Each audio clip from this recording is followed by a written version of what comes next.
Our next topic is spherical polar coordinate system, which is also an orthogonal curvilinear coordinate system and can be regarded as an extension of the plane polar coordinates in 3 dimensions. Let P of xyz be any point whose projection on the xy plane is L of xy0. ये इस point L के coordinates हैं. If P has coordinates xyz, so xy plane पे जो उसका projection होगा उस point का z coordinate 0 हो जाएगा. Then the spherical polar coordinates of P are r theta phi, in which r vector is equals to OP, means कि ये उसका position vector है point P का from origin. ठीक है. Consider this rectangular Cartesian coordinate system. X Y Z axes है, ये ओ origin है और पी कोई भी पॉइंट है इसमें 3 dimension rectangular Cartesian coordinate system है और इसके कोऑर्डिनेट्स हैं एक्स वाई जी. ठीक है. देन ये पोजीशन वेक्टर है आर आपके पास. इस पॉइंट पी का अगर हम प्रोजेक्शन लें एक्स वाई प्लेन पे तो वो पॉइंट एल है. इस पॉइंट एल के जो पोलर कोऑर्डिनेट्स हैं वही इस पॉइंट पी के एक्स वाई कोऑर्डिनेट्स होंगे, जो इस पॉइंट एल के एक्स वाई कोऑर्डिनेट्स होंगे. ठीक है. देन फर्दर फिर आप 3 डायमेंशन में देखेंगे कि उसका जी कोऑर्डिनेट क्या आता है. तो इस तरह से हम इसका रिलेशन डिराइव करते हैं between rectangular Cartesian coordinates and spherical polar coordinates r theta phi. we'll see it later in next slide. और जो कोऑर्डिनेट लाइंस हैं आपके पास स्फेरिकल पोलर कोऑर्डिनेट्स में वो कर्व हो जाती है. You can see these circles, ये कोऑर्डिनेट लाइंस है आपके पास और ये मिलके स्फीयर बनाती हैं. For each value of r एक स्फीयर आएगा हमारे पास और आर की वैल्यूज चेंज करते जाएंगे तो डिफरेंट स्फीयर्स आते जाएंगे. ठीक है. तो इसलिए स्फेरिकल पोलर कोऑर्डिनेट्स हैं, जिस तरह हमारे पास प्लेन पोलर कोऑर्डिनेट्स में आर की वैल्यूज चेंज करने से डिफरेंट सर्कल्स आ रहे थे और सिलेंड्रिकल पोलर कोऑर्डिनेट्स में हम जब आर की वैल्यूज चेंज करते हैं तो डिफरेंट सिलेंडर्स बनते हैं. तो यहाँ आर की वैल्यूज चेंज करने से डिफरेंट स्फीयर्स बनेंगे और ये जो कोऑर्डिनेट लाइंस है उस स्फीयर के ऊपर ये कर्व लाइंस हैं और इसके ऊपर जो टेंजेंट वेक्टर्स हैं वो यूनिट टेंजेंट वेक्टर्स जो हैं वो हमारे ये बेसिस वेक्टर्स हैं e r, e phi and e theta. Next, here are the transformation equations between spherical and rectangular coordinates. Let's see. These are the transformation equations. X is equals to r sine theta cos phi, y is equals to r sine theta sine phi and z is equals to r cos theta. हम देखेंगे ये coordinate transformation हमारे पास कैसे आती हैं. ये आपके पास figure है जो लास्ट स्लाइड में भी आपने देखी. ये एक्स वाई जी आपके पास रेक्टेंगुलर कार्टेशियन कोऑर्डिनेट प्लेन है. ठीक है. 3 डायमेंशनल और ये पॉइंट पी है. इस पे एक्स वाई जी इस पॉइंट के रेक्टेंगुलर कार्टेशियन कोऑर्डिनेट्स है. ठीक है. एंड ओ पी इसका पोजीशन वेक्टर है आर और उसका मैग्नीट्यूड है स्मॉल आर. और इस पी पॉइंट के जो स्फेरिकल पोलर कोऑर्डिनेट्स हैं वो हैं आर थीटा फाई. फिर आर थीटा फाई हैं क्या? R is the magnitude of this position vector. ठीक है. And theta is the angle of this position vector with z axis. और फाई कौन सा एंगल है? जब इस पॉइंट P का हम प्रोजेक्शन लेते हैं एक्स वाई प्लेन पे तो वो पॉइंट L है. इस L पॉइंट का जो पोजीशन वेक्टर है उसका एक्स एक्सिस के साथ, पॉजिटिव एक्स एक्सिस के साथ इन एंटी क्लॉकवाइज डायरेक्शन जो एंगल बनता है वो फाई एंगल है. ठीक है. ये सारे कोऑर्डिनेट्स आप इस फिगर से देख सकते हैं. अब देखेंगे पॉइंट P है. So first see this triangle OPL. ये जो OPL ट्राइंगल बन रही है इसमें ये वाला एंगल 90 डिग्री का है. ठीक है. ये एंगल 90 डिग्री का है और ये R है आपके पास, ये एंगल थीटा है. देन ये वाला जो कोऑर्डिनेट आपके पास ये जो LP लाइन है this is actually the Z coordinate of this point P. So Z is equals to R cos theta because this OPL triangle is right angle triangle. And similarly ये जो distance है आपके पास OL. ठीक है. ये जो OL distance है ये R साइन थीटा आ जाएगा और इसको हम रो कह रहे हैं. ठीक है. Rho is equal to R sine theta. Then ये पॉइंट ये हमने OPL ट्राइंगल के लिए देखा तो ये लाइन जो है PL which is actually the Z coordinate of this point P, Z is हमारे पास R cos थीटा आ गया और ये जो OL लाइन है इसका एंड OL लाइन के लिए हमारे पास आ गया rho is equal to R sin theta. ठीक है. Then next this triangle. ये जो पॉइंट L है, जो पॉइंट P की प्रोजेक्शन है एक्स वाई प्लेन पे. ठीक है. ये L O and this point. ठीक है. ये जो आपके पास ट्राइंगल बन रही है this is also a right angle triangle और ये एंगल इसमें 90 डिग्री का है. तो इस राइट एंगल ट्राइंगल में आप जब देखेंगे तो आपके पास ये वाला जो डिस्टेंस है ये y is equals to rho sine phi आएगा, ठीक है, यहाँ रो आएगा, y is equal to rho sine phi and rho is actually r sine theta, तो यहाँ आ जाएगा y is equal to r sine theta sine phi and this distance, ये वाला जो डिस्टेंस है ये आएगा x is equals to rho cos phi, ठीक है, and rho is r sine theta, तो अगेन फिर वो x जो है r sine theta cos phi आ जाएगा और ये डिस्टेंस आपके पास इस डिस्टेंस के इक्वल है, तो ये आपके पास आ गया। Now these x and y are actually also the x and y coordinates of this point P. तो आपके पास ये x, y, z की वैल्यूज आ गई हैं। x is equals to r sin theta cos phi, r is equals to r sin theta sin phi and r z is equals to r cos theta. और इनकी जो variation है वो भी आप देख सकते हैं, r 0 टू इन्फिनिटी है, थीटा की वेरिएशन 0 टू पाई तक है और फाई जो है वो 0 टू 2 पाई तक वेरी कर सकता है। अब इनवर्स ट्रांसफॉर्मेशन फाइंड कर सकते हैं हम।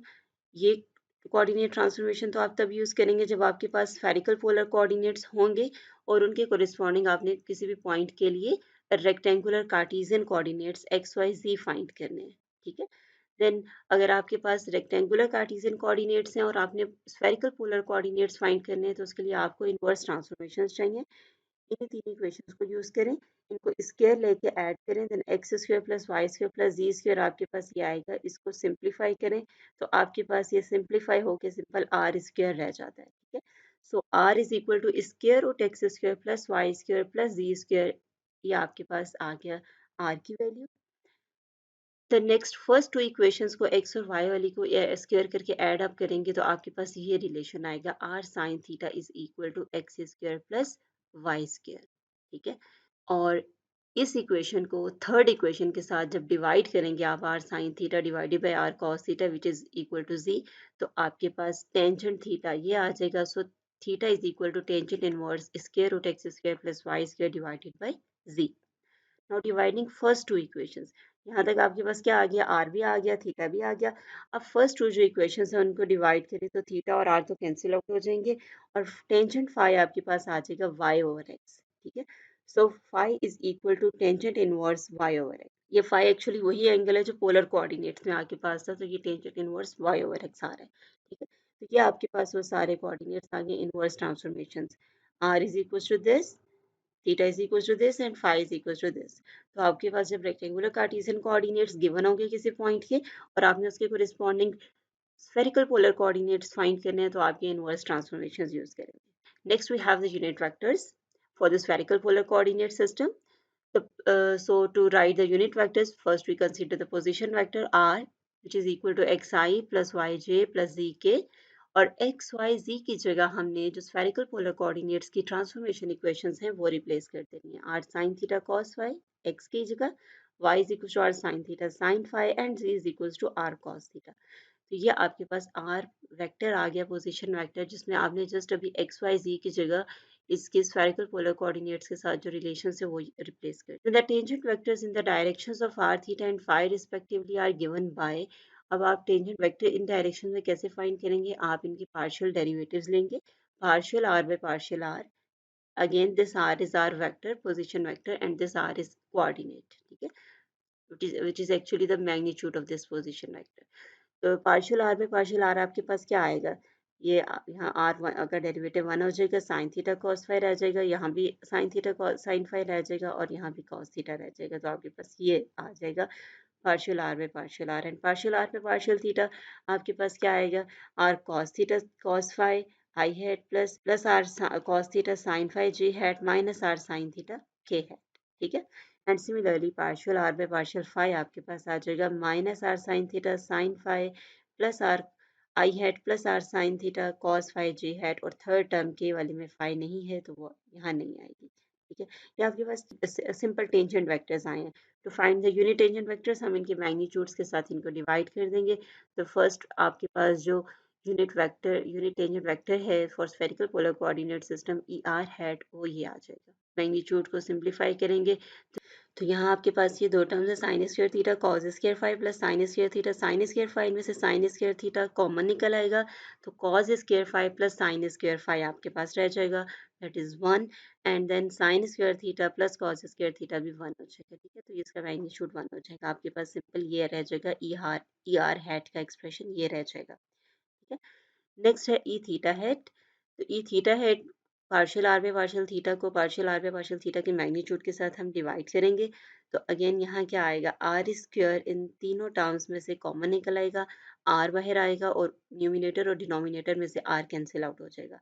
और अगेन डिनोमिनेटर में जो पूरा एक्सप्रेशन है वो आपके पास इन दोनों टर्म्स में से कॉज स्क्वायर थीटा कॉमन निकालें, cos square 5 plus sine square 5 is 1 and then cos square theta plus sine square theta 1, तो वो मैग्नीट्यूड आपके पास 1 नीचे बन जाएगा और r बाहर निकला था जो ऊपर से कैंसिल आउट हो गया।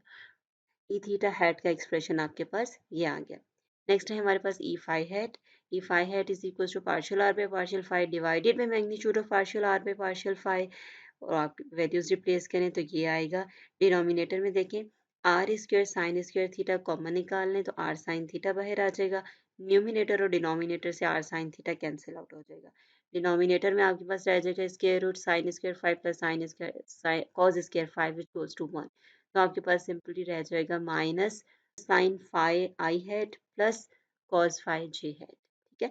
और उसको अगेन मैट्रिक्स नोटेशन में आप इस तरह से लिख सकते हैं। Next we have the scale factors for spherical polar coordinate system. तो spherical polar coordinate system में आपके पास first scale factor h1 which is hr, उसको hr भी लिख सकते हैं आप, that is the magnitude of partial r by partial r, ठीक है। ये भी आपने लास्ट स्लाइड पे देखा कि वो 1 बन जाता है।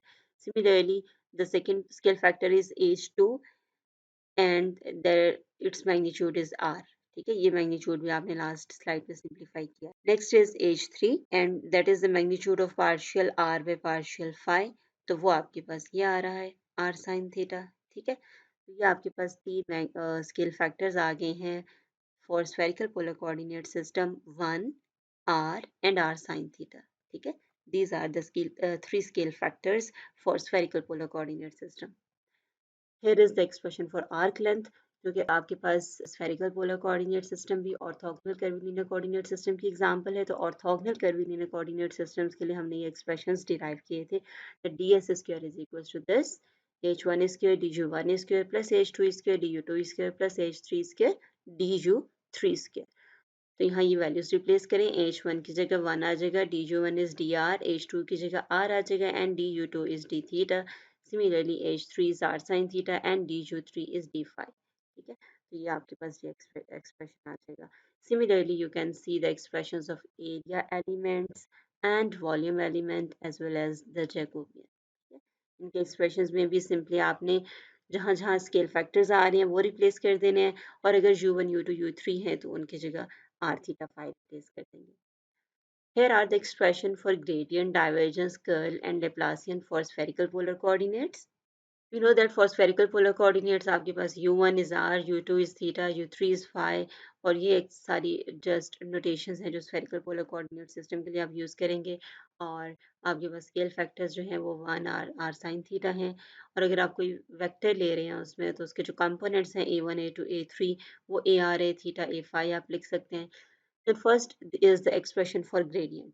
तो ऑर्थोगोनल कर्वीलिनियर कोऑर्डिनेट सिस्टम में हम ये देख चुके हैं कि एक्सप्रेशन ग्रेडियंट साई का, किसी भी स्केलर फील्ड साई के लिए ग्रेडियंट साई का एक्सप्रेशन ये होता है, ठीक है। तो यहाँ जस्ट आपने h1 h2 h3 की जगह स्केल फैक्टर्स की वैल्यूज रिप्लेस करनी है। u1 is r, u2 is theta, u3 is phi, और e1 हैट की जगह er हैट आ जाएगा, यहाँ e थीटा हैट आ जाएगा, यहाँ e phi हैट आ जाएगा। तो आपके पास ये रिलेशन आ जाएगा for gradient psi, for gradient of a scalar field psi in spherical polar coordinate system, ठीक है। एंड सिमिलरली वही सारे रिलेशंस जो हमने ऑर्थोगोनल कर्वीलिनियर कोऑर्डिनेट्स के लिए फाइंड किए थे फॉर डाइवर्जेंस, वो आप कंसीडर करें, एंड फॉर कर्ल, और उसमें सारी वैल्यूज रिप्लेस करते जाएं। यहाँ आपको कुछ पार्शियल डेरिवेटिव्स के अंदर की जो टर्म्स हैं वो सिंप्लीफाई करनी पड़ेंगी, ठीक है। लेकिन पार्शियल डेरिवेटिव्स आप इवेल्युएट नहीं कर सकते अनलेस कि आपके पास ये वेक्टर जो हैं इसके कंपोनेंट्स हों। तो वो अगर वेक्टर के कंपोनेंट्स गिवन है तो वो एग्जांपल में आप यहाँ रिप्लेस करके इन डेरिवेटिव्स को फर्दर सिंप्लीफाई करेंगे। यहाँ जस्ट आपने स्केल फैक्टर्स की वैल्यूज रिप्लेस करनी है और u1 u2 u3 की वैल्यूज।